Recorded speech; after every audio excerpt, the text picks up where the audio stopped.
Thanks, John.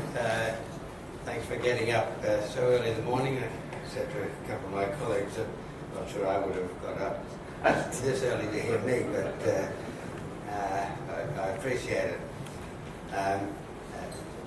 It's nearly true, John, that I hadn't had real contact with the climate change issue before I was commissioned to do the review. Contact I'd had was in my role as a trustee and chairman of IFPRI, National Food Policy Research Institute, which has been recognising that climate change is an issue for global food security for some years, and did some of the basic modelling demonstrating how important an issue it was.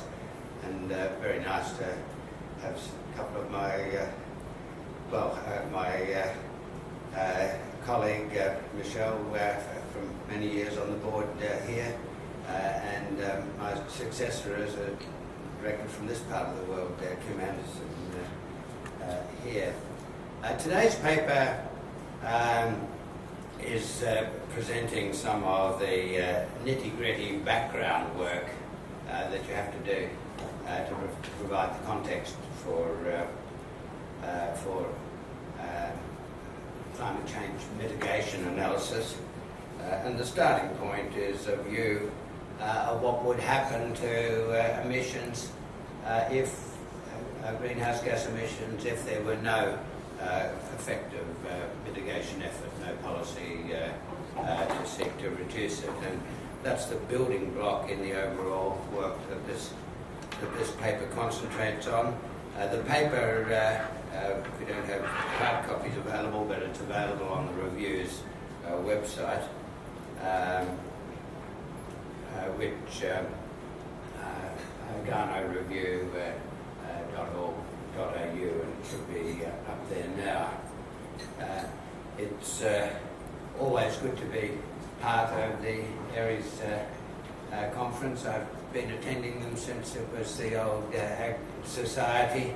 Always been a straight economist myself, but a bit of a fellow traveller in agriculture and resource economics, and I've shared lots of interest with the association over a long period of time. And this paper is the third of 8 papers that I'll be presenting over a 2-month period through February and March, and I'm looking forward to feedback on that before spending April and May in pulling together the final review of the update of the review with hard policy recommendations.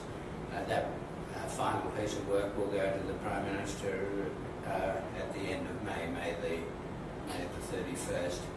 And in presenting this material, I'd just like to acknowledge very good support I've had from a very strong Secretariat.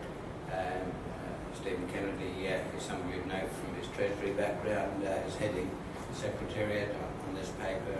Frank Giotto gave me a lot of help, as he did on the original review.